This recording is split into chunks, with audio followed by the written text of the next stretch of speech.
everybody. I hope everyone is keeping warm this season. My name is Michelle. My pronouns are she and her, and I am a communications advisor at BC's Office of the Human Rights Commissioner, and will be one of the hosts today.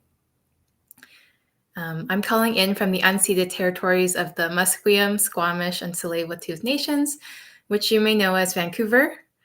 My background is from North Vietnam, and my elders arrived in Canada as refugees just after the Vietnam War. I like to mention this because this personal history for me adds another layer of gratitude that my family and I were able to shelter and settle and start new roots here. I'd love to hear about where you're from, Martha. Would you like to introduce yourself?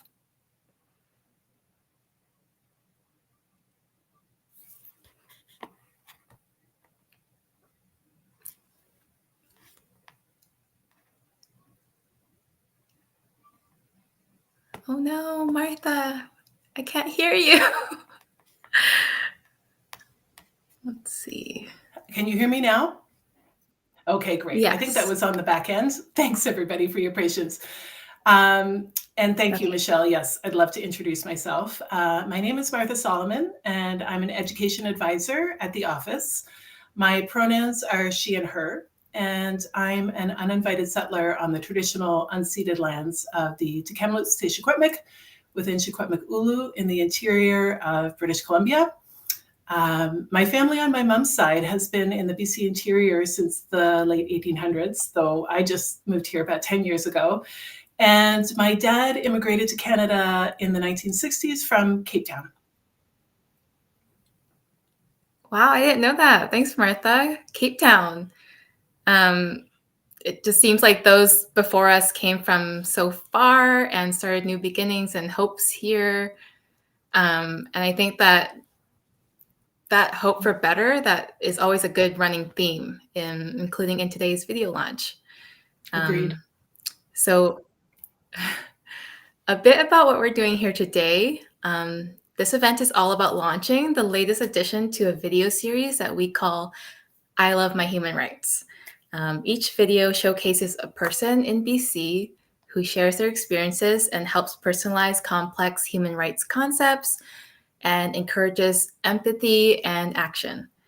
We've already done 5 videos. Today will be the 6th, and they're all up on our website for you to watch. Before we start, I just want to briefly outline what everyone can expect today. So first, Martha is going to explain a little bit about the work our office does. And then we're going to have our very special guest introduce herself. Our guest today is Georgia Pike. She's the star of the latest I Love My Human Rights video and an advocate for accessibility and human rights. So she will introduce herself, talk a little bit more about her work, and then we'll have the BC Human Rights Commissioner, Kasari Govender, pop in for a few words. Then we'll all watch the video together, and then take some time to reflect and answer questions. The intent is to raise awareness through storytelling and strengthen connections between people across BC, because we all have complex experiences, but they may not always be shared and understood. At the end, we'll have some resources we want to point you to, including some that Martha and I created together, so watch out for those. You will also be asked to share your thoughts on the video launch today in a short evaluation, which will appear as a link at the end of our session today. So now I'll pass it over to Martha to share a little bit about our office. Thanks, Michelle. British Columbia's Office of the Human Rights Commissioner, which you'll hear Michelle and I also calling it BC OHRC, was created in 2019 after about 17 years without a human rights commission in our province. Our office exists to address the root causes of inequality, discrimination, and injustice in our province by shifting laws and policies, practices, and cultures. We do this work through education, including producing resources like the I Love My Human Rights video series that we're here for today, as well as research, advocacy, inquiry, and monitoring. I think it's worth mentioning at this point that our office is distinct from the BC Human Rights Tribunal, which hears complaints about discrimination and makes decisions. And we're also distinct from the BC Human Rights Clinic, which advises people who have experienced discrimination and may want to make a complaint. Together, our three offices form BC's human rights system, helping to prevent discrimination and address its root causes, and helping those who have experienced discrimination. I think it's really important to mention, too, that BC OHRC is an independent office of the BC Legislature, and that means that the Commissioner is non-partisan and acts independently of government. We know that although all British Columbians have human rights that belong to them, not all British Columbians get to access and exercise those rights equally. Our I Love My Human Rights video series and today's launch session are just some of the ways that we hope to shift practices and culture in our province through education. Thanks so much, Martha. As I said, the star of the video is here, Georgia Pike. Georgia, would you like to introduce yourself and what you do?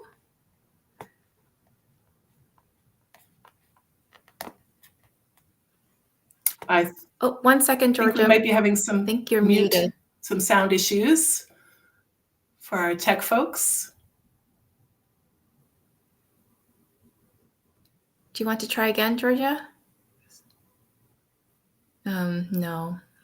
1 sec. I think that there is in the background, our tech folks in the background might need to unmute Georgia on the back end there. Can you hear me now? Yes, we can. Amazing. I'm Georgia. I am joining you here from Victoria, and I am so excited to be here. I'm an accessibility and inclusion specialist, and I really value advancing people's human rights and focusing on how we can make society a safer and more welcoming place for those who it may not be extremely accessible for. And I grew up in Kelowna, and I moved to Victoria for university. And shortly after, I lost my vision suddenly. So I had a stroke, and that wiped out my vision completely initially. And then over a bit of time, I was able to regain it slightly. So I have a small window of vision. And this really transformed my life in that I went into accessibility. So I knew right away that I wanted to get a guide dog. And with that, I trained really hard using a cane, a white cane. And then I was able to go and train with a guide dog. And it was a life-changing experience for me. And so I had this newfound sense of freedom where it was like, oh my gosh, this guide dog, it moves so fast. It takes me around things. It will correct my mistakes. And so I was really excited about it. And when I returned home with it, his name was Granger. I really ran into quite a few issues in terms of being able to access places, and that's where my advocacy started. I just knew that there was something amiss with a lack of education and a lack of understanding, and so I've made it my priority for about 10 years now to help reduce barriers for people. So that's a little bit about me. Thanks so much, Georgia. Wow. I also hear that you're doing some cool work on that right now in terms of that in the world of accessibility. Is that right? Do you want to share a little bit about that? Yeah, so I'm currently working at an organization called Can Assist, and we're based up at the University of Victoria. And Can Assist wears many different hats, including the project that I'm currently working on is to basically we get funding from the government and they say, hey, we need you to do different initiatives to reduce barriers in early childhood. So, right now, we're teaching leaders of childcare organizations how to be more inclusive and accessible so that little kidlets have the ability to access services just as anyone else. I love that. Thank you so much. Thanks for sharing. We're thrilled to have you here today. Thanks, Georgia. Such amazing work. And just before we launch, I want to let you know that I think we're having a little bit of difficulty getting the LinkedIn stream up and running, but we are smoothly running on our BCOHRC website and on YouTube. But we're working on getting the LinkedIn stream working as soon as we can. Before we launch our video, BC's Human Rights Commissioner, Kasari Govender, is going to join us to say a few words. Commissioner Govender, I will pass it over to you. Great. Can you hear me? We can hear you. Oh, amazing. Thank you, Martha. And it's such a pleasure to be here with all of you who are listening. Excuse me, I thought I'd give you a little bit of context on this series. Excuse me. After I was started, I was hired for this role, but before I actually started as commissioner and back in 2019, I was thinking through my priorities for this work, and we were starting this office from scratch. So I'm imagining, what could we do? How can we contribute to human rights, and how can we use these new powers to create real change? And I thought of a number of advocacy priorities. And sorry, just a note that we can still hear you, but your mic is a bit muffled and low. So I don't know what to do about that. Maybe just give me 1 second and I'll see if I can change the input. Perfect. Oh, better? Okay. There you go. Yeah, you did it. Excellent. Sorry about that. As I was getting ready for the role, I was thinking about the advocacy priorities that we can take on, how we can change laws and policies.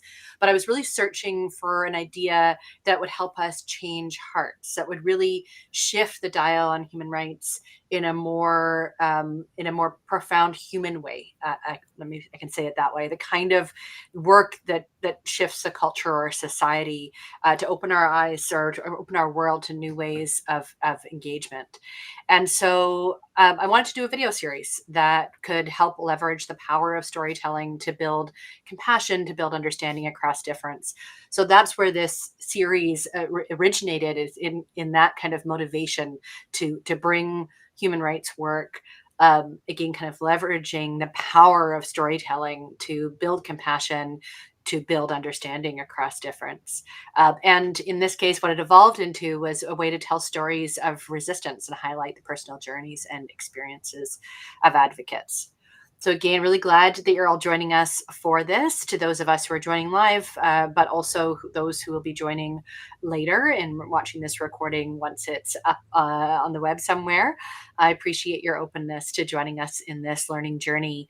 And most of all, I want to extend my gratitude to you, Georgia, for your activism, for your willingness to share your story, first of all, with us, and then more broadly to the world. Georgia's insights, along with the support and feedback of other guide dog users who have really informed our work in this area, guided our work in this area, have taught us a lot about the experiences of guide dog users and the obstacles that stand in their way to full participation in public life. And we're hoping to pass that learning on to you as the audience here today and provide this forum for Georgia to share your leadership on accessibility. So thank you for this gift. And with that, I will pass it back, I think, to you, Michelle, and we'll move forward with the video. Thanks. Thanks, Kasari. Yeah. Thank you so much for taking the time to join us today. I think with that, we are ready to play the video now and hear Georgia's story. Here we go. Every time that I walk into an establishment, I am unsure as to how I will be received. I could be halfway into my grocery shop when somebody comes up to me and says, "Is that a service dog?" And I'll say, "Yes." And they'll say, "Well, prove it." You sit. Good girl. My name is Georgia Pike, and I am a disability activist. When I was 19, I had a stroke that wiped out all of my vision. Nobody had any clue that a stroke was going to happen or could happen. It was terrifying. I knew as soon as I lost my vision that I wanted to get a guide dog. Guide dogs they're humans' eyes. They are highly, highly trained animals. In 2019, I had a medical appointment to attend in Vancouver. My dad and I went to go get breakfast at a nearby cafe. I was accompanied by my guide dog, and when we walked into the cafe, the manager said, "No pets allowed, take it outside." After being repeatedly denied service, Georgia and her dad left the cafe. It was devastating. It was so upsetting. I'm on guard every time I go outside, always preparing for somebody to say, "No, you're not allowed in here, get out." So it's very much a reality that I never would have known existed before I lost my vision. After the incident at the cafe, my dad submitted a human rights complaint on my behalf. The tribunal agreed that my human rights had been violated, and because of this, I was awarded $12,000 in compensation. As of December 2024, the owner of the cafe has still not paid Georgia the amount he was ordered to. I view myself as an advocate because I want to make people aware of the issues that guide dog users face. Georgia has a Master of Arts in Critical Disability Studies from York University. She works with organizations to improve in-person and online accessibility. I hope and I envision a future for blind and visually impaired people where they are free to use whatever tools they need to get around. Human rights, to me, is the concept that people can be who they are without facing barriers, and that they have the same access rights as the people around them.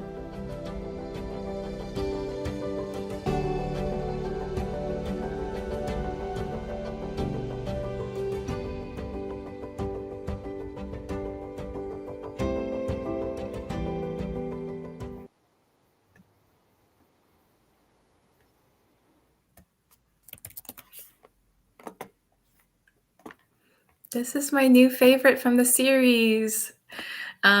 Georgia, you told multiple stories in there, from how you lost your vision to personal experiences of discrimination, including a big case going to the tribunal, to your hopes for the world. I thought that the layering of the stories was so impactful.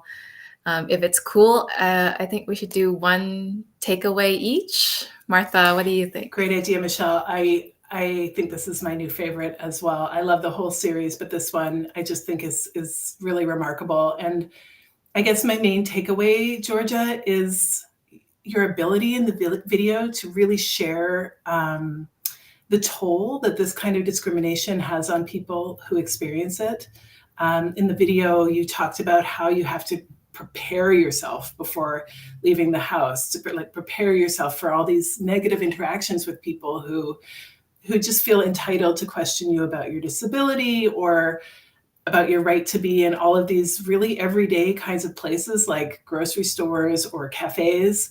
And I think it's just so important that people understand, people who don't experience this kind of discrimination understand how pervasive it is, that it's not a one-off kind of experience. This is a daily experience sometimes. And I've heard Commissioner Govender describe this kind of systemic discrimination as being baked into our systems. And I feel like your story really showed that baked inness, and also the personal impact that it can have on one person, just going about their daily life and trying to grab a bite to eat or do your shopping. And I just think that's really important for people to know about. So thank you. Yeah, I appreciate that. It's I think you really hit the nail on the head when you say it's pervasive, because it's not even at the back of my mind. It's at the front of my mind. Every time I go into a store, it's like, okay, what's going to happen now? Am I going to be picked out? So I appreciate that comment. Mm-hmm. That's so true. It's the mundane, everyday activities that able-bodied people can take for granted sometimes. So it's certainly very illuminating to hear. Thanks, Martha, for pointing that out, and Georgia for highlighting this. I think for myself, I want to focus on the dogs a little bit. I have a great appreciation for dogs. I have 2 of my own non-guide dogs who have no jobs at all. So in the video, when Georgia says guide dogs are their users' eyes, I think it's so important to remember that guide dogs are so highly trained, and they're doing such an important job at all times. And that skill and pressure that they carry, I really hope that is more recognized across businesses of all kinds. Separating the guide dog from its owner is not only discrimination, but actually further disabling to the owner. Yeah.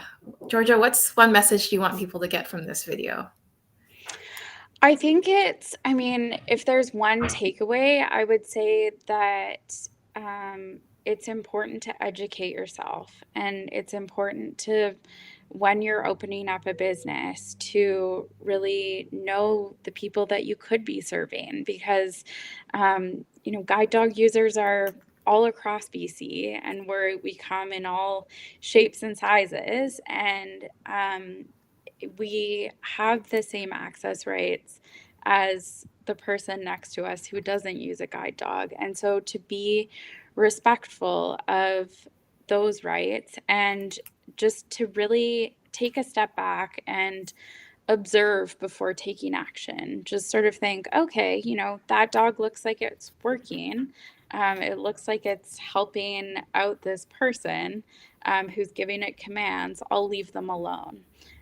So I think it's just a thing about taking a step back and thinking about the situation before you act. I think that's such a great point, Georgia, and something that I try to do in my role as an education advisor at BCUHRC is to really get people to think not only about the rights that they hold and try and educate people about their rights, especially under the BC Human Rights Code, but also to educate folks about their responsibilities under the code. And I think, people may not be as aware of their responsibilities as they are of their rights. So if, you're at a server in a cafe, you have a responsibility to uphold people's human rights to access your service. So I think that's such an important point that you make. Thank you. I want to just really quickly take a moment to talk a little bit about another resource that's attached to the video. We have created some conversation guides that accompany this video in case anyone wants to think more deeply about Georgia's story and maybe engage in some conversation about it. These discussion guides are really great for teachers in classrooms across BC, but they're also wonderful for community groups and even just for conversations amongst family and friends. You can find the discussion guides on our website, and I really think these videos and the discussion guides are really important, and we really hope that they're going to encourage dialogue about human rights and accessibility in our province. Thanks, Martha. Just so people know, they can go to bchumanrights.ca/love Thanks, Michelle. to find those resources. And okay, so we have a few frequently asked questions that we'd like to answer live. Martha and Georgia, perhaps we can take turns answering these, whichever one you feel most comfortable with answering, of course. The first question is, do businesses have to see certification before allowing entry to a person who uses a guide dog or a service dog? Do you want to take that one, Martha, or do you want me to go? Sure. Would you like to get us started, and maybe I can jump in at some point too? For sure. Yeah. So the short answer is no. The main identifiers for a guide dog are their harness, and so it's a handle. So basically, the goal of a guide dog is to pull their owner, and so they need a handle to hold on to. So that's the main identifier of a guide dog, and certification is a voluntary process, and guide dog users may have a card and they may not. And the process of being asked for identification is really degrading for many guide dog users, because it really it undermines the work that has gone into the partnership. So it's like I'm walking around with Maggie and we're doing our thing and going about our lives. And then if I enter into a place and I get asked, it's like, oh, prove to me with some random piece of paper that you have some credentials. And it's very degrading and othering. So the answer is no. Absolutely. I think it's really important that people understand that there is no requirement to ask for certification. I think I have heard from service providers like servers in restaurants that there's some sort of mistaken idea that they're required to ask for certification, and they really aren't. And you're absolutely correct. It singles out people who use guide dogs and service dogs in ways that can be really distressing and feel really dehumanizing. So you're right. Because it's voluntary, it's a purely voluntary system. Some guide dog users might have some kind of certification and others will not. So it's important for people to realize too that it's not legal to refuse service to a person who uses a guide dog or service dog simply because they don't have some sort of certification documentation. That's a really good point. That's right. Thank you both. The second question, I think, is one that needs to be understood more broadly. What is the difference between a pet dog and a guide dog or service dog? And I can take this one on first, if you don't mind, because I kind of touched on it earlier. They are definitely not the same. My pet dogs only provide companionship. They don't have any specialized training related to a disability. Guide dogs are very well trained, very well behaved, and as Georgia said, they often wear special harnesses that with a body piece and a handle that they can be identified with, and they help people with disabilities with daily tasks like going to the grocery store, getting to work safely, and essentially be more independent. There is a nuance between guide dogs and service dogs as well. So guide dogs typically help people who are blind and have visual impairments. And service dogs help people with other kinds of disabilities, including hearing impairments, epilepsy, diabetes, and more. Yeah.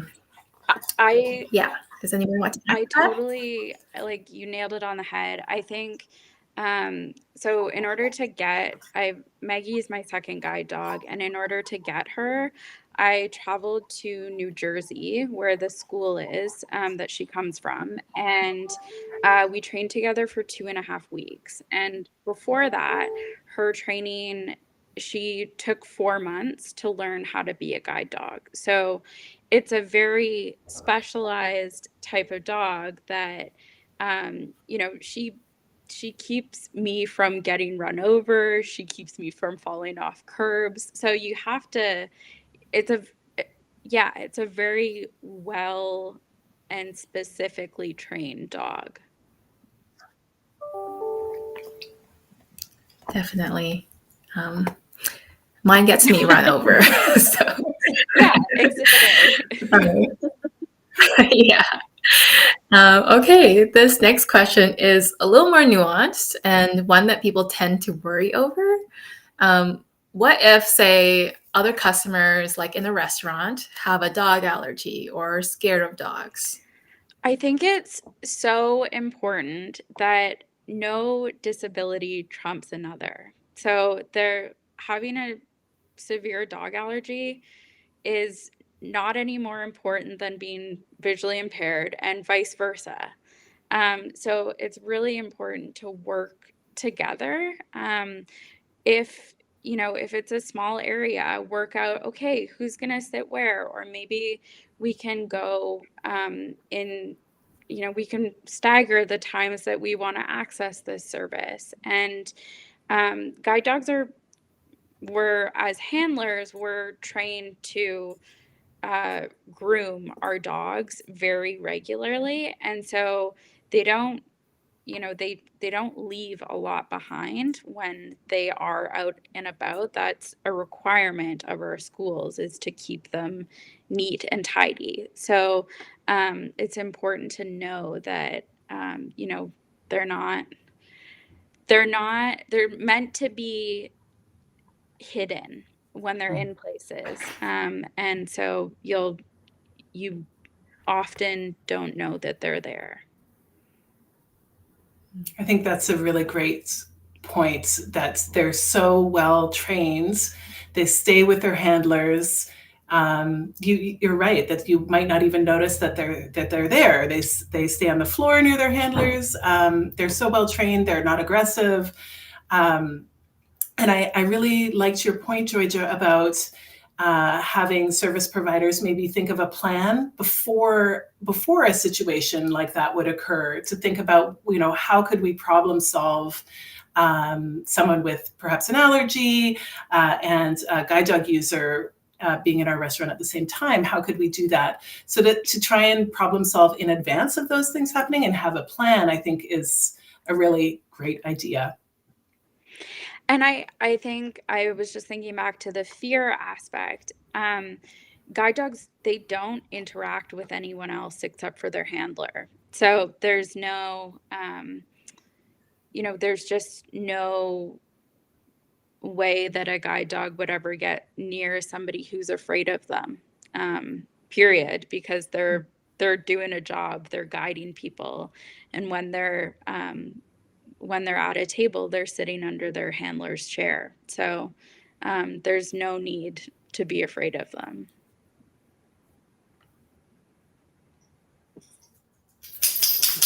Thanks, Georgia. I think that adds a lot of clarity for folks. Oh no, can anyone? Oh, I just lost connection for a bit, but I'm back. Okay.